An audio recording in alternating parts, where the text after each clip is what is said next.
You know, the first thing I would say to anybody when they're having a child and they're pregnant, you know, don't always assume it's the next person that's going to have to deal with some of this. I wanted a fat baby. I wanted a big, fat, chubby, roly-poly baby. Jessica went for a routine checkup.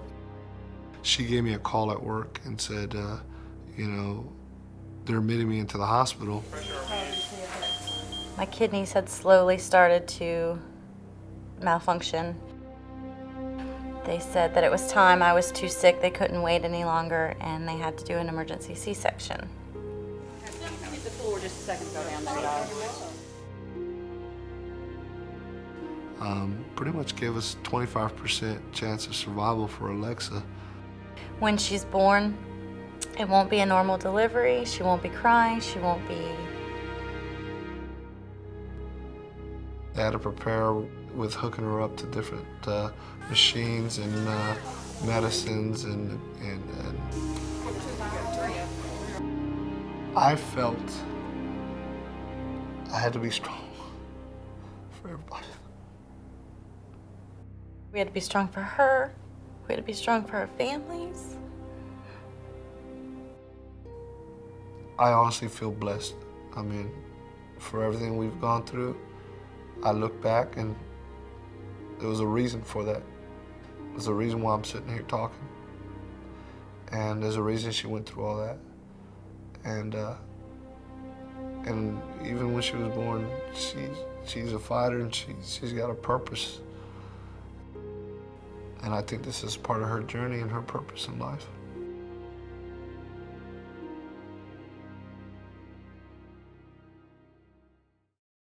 I met Alexa and her parents after she was delivered prematurely here as a 25-week-old, and she developed a bleeding in her brain.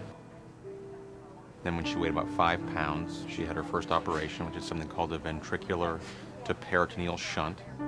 Alexa, if she was born 20 years ago, she probably wouldn't have survived. Her exact words were, your daughter will have some type of cerebral palsy and there's a high risk that she'll have severe. Part of being born prematurely, she had an intraventricular hemorrhage, which is a bleed in her brain on the left side, caused the right side to have increased muscle tone, which causes her problems. Basically, it's tight muscles in the calf of her leg that's making her stand on her toes.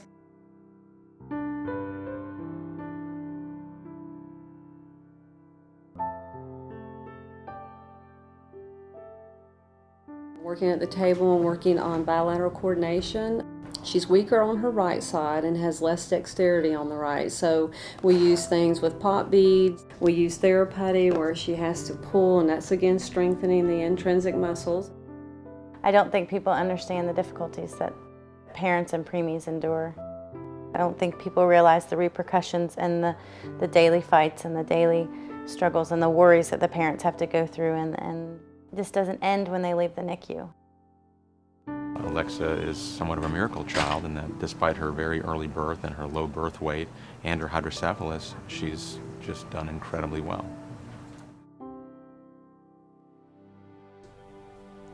It's overwhelming the kind of support that March of Dimes has given my family. I think their mission, their purpose is spectacular. I think, you know, babies like Alexa need what the March of Dimes can give. They not only helped with the technology and the research that's made it possible for my daughter's life, but she's also saved Jessica's life and my life. Without March of Dimes, there's a good chance Alexa wouldn't be here.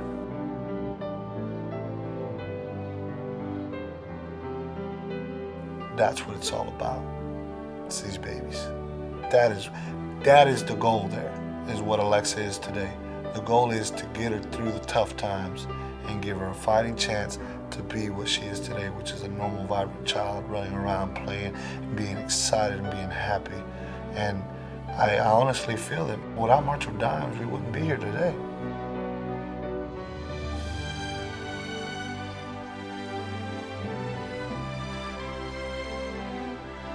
March of Dimes has been there, is there, and will always be there.